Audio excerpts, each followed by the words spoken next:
साथ जुड़ गए हैं अनूप। जिस तरह से कोरोना के हालात हैं और सबसे बड़ी बात यह है कि जिसका इंतजार बड़ी बेसब्री से किया जा रहा था कोरोना वैक्सीन का, वो बस अब आने वाला है। तो ये बैठक उस लिहाज से बेहद महत्वपूर्ण।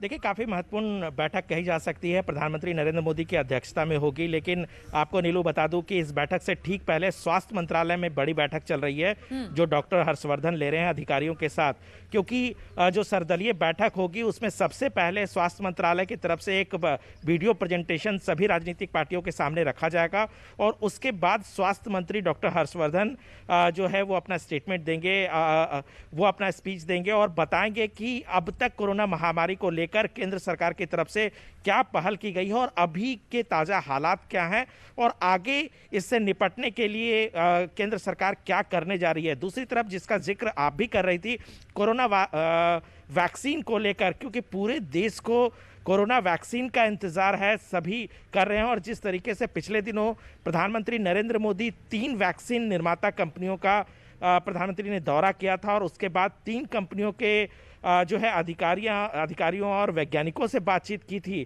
तो जाहिर सी बात है कि सभी को इंतजार है कि आज प्रधानमंत्री नरेंद्र मोदी सभी राजनीतिक पार्टियों के सामने जरूर उसकी स्थिति को रख सकते हैं कि अभी वैक्सीन निर्माण को लेकर क्या देश में स्थिति है।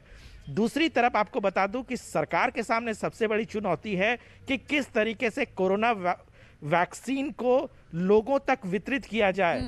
पिछले दिनों जब मुख्यमंत्रियों के साथ बैठक हुई थी तो सभी मुख्यमंत्रियों से राय मांगी गई थी।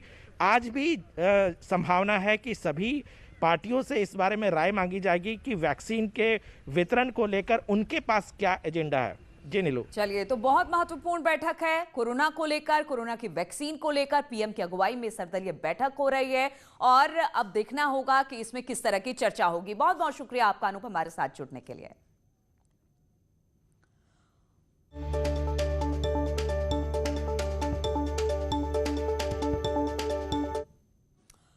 और अब बात किसान आंदोलन की करते हैं। तो सिंघू बॉर्डर पर किसान संगठनों का बैठक होने वाला है। 11:30 बजे ये बैठक होगी जिसमें किसान संगठनों की ये बैठक सरकार से अब तक की हुई बातचीत की समीक्षा इसमें की जाएगी।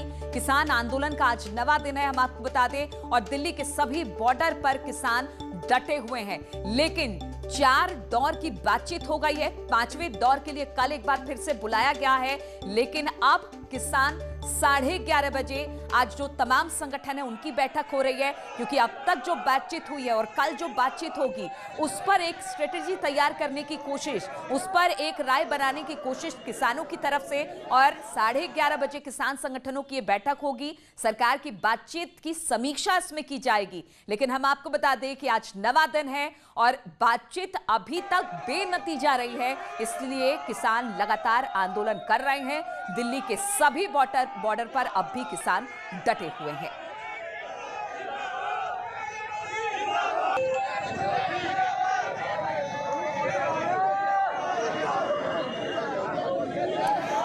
और इसी पर बातचीत करने के लिए हमारे 2 सहयोगी इस वक्त हमारे साथ जुड़ गए हैं। प्रीति श्रीवास्तव नोएडा से और अमित गाजियाबाद से है। प्रीति, सबसे पहले तो आप बताइए क्या हाल है वहां पर? अब भी किसान उसी तरह से डटे हुए हैं बॉर्डर पर, और सबसे ज्यादा परेशानी हमने देखा कि कल बहुत ज्यादा थी, जाम की समस्या थी, लोग परेशान थे, कई बार पुलिस से उनकी झड़प भी हो गई। स्थिति किस तरह की?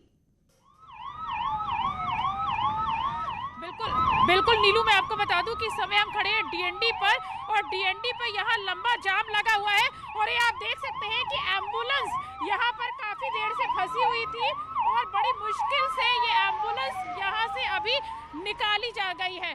मैं आपको दिखाऊंगी कि लंबा जाम, यहाँ पर कई किलोमीटर का लंबा जाम डीएनडी पर आप देख सकती हैं। और ये जो जाम लगा है इसके 2 कारण हैं। पहला कारण ये कि डीएनडी पर आगे जाके दिल्ली पुलिस ने बैरिकेड्स कर रखे हैं जहां चेकिंग की जा रही है, जिसके कारण ये लंबा जाम है। और दूसरा कारण ये है कि 14A में वहां पर जो किसान हैं वो धरना प्रदर्शन कर रहे हैं और धरना प्रदर्शन करने के कारण वहां का रास्ता ब्लॉक है। तो नोएडा जाने वाले जो लोग हैं उनके पास सिर्फ एकमात्र रास्ता है दिल्ली जाने के लिए डीएनडी, जिसके कारण यहाँ पर लंबा जाम है।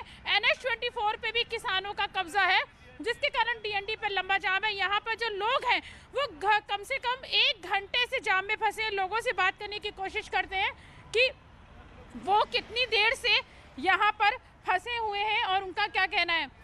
यहाँ पर ये अब मैं दिखा दूं अपने दर्शकों को, एक बार ये भी दिखा दूं कि वो देख सकते हैं कि ये डीएनडी है और डीएनडी पे पूरा ये जो बैरिकेड्स जो लगाए हैं पुलिस ने, और ये पीछे मैं अपने कैमरामैन को बोलूँगी कि वो दिखाएं कि वो देखिए पीछे आपको दिख जाएगी कि एक एम्बुलेंस और वहाँ पे जाम में फंसी हुई है, जो एम्बुलेंस निकल नहीं पा रही है।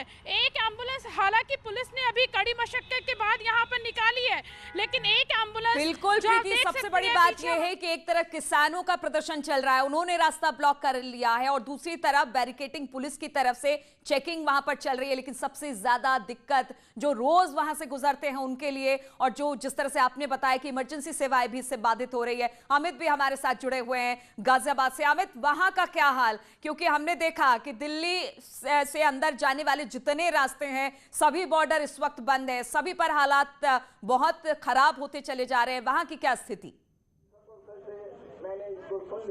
कमोवेश यही हालत दिल्ली गाजीपुर बॉर्डर के भी है। आपको बताना चाहूंगा, किसानों की कई वार्ता हो चुकी है, लेकिन अब तक किसी का भी कोई इसमें हल निकल कर नहीं आया। यही कारण भी रहा कि कल से ही किसान NH9 पर बैठे हुए हैं, जो रास्ता गाजियाबाद से दिल्ली की ओर जाता है। ठीक मेरे पीछे आप देख सकते हैं, यहाँ किसानों ने इस रोड को जाम किया हुआ है और कल से ही ये किसान यहाँ पर बैठे हुए हैं। इनका साफ तौर पर कहना यह है कि किसानों की राजनीतिक दलों से कई बार वार्ता हो चुकी है, लेकिन किसी वार्ता का कोई भी हल अब तक निकल कर नहीं आया है। हालांकि कल एक और बैठक होनी है, शायद उसके बाद कुछ हल निकलने के बात कही जा रही है, लेकिन अभी तक जिस तरीके से किसानों की वार्ता हुई है और कोई भी हल निकल कर नहीं आया, उसी को लेकर किसान उग्र है और NH9 को जाम इन्होंने किया हुआ है। आज सुबह भी इस रोड को जाम करने की कोशिश की गई थी, लेकिन पुलिस की सतर्कता के चलते वहां पर जाम नहीं लगने दिया गया।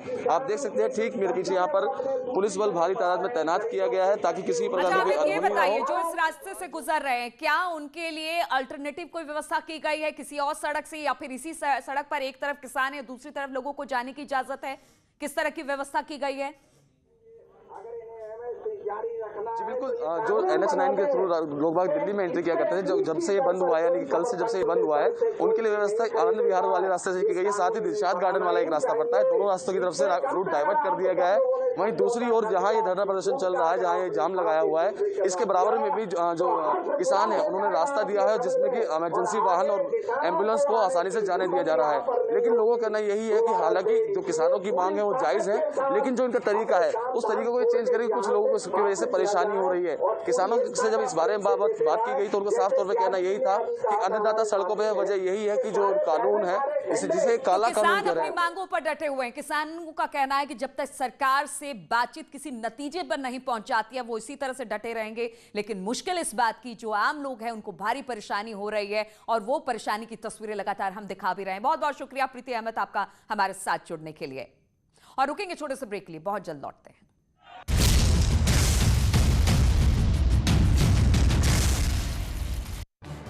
इस न्यूज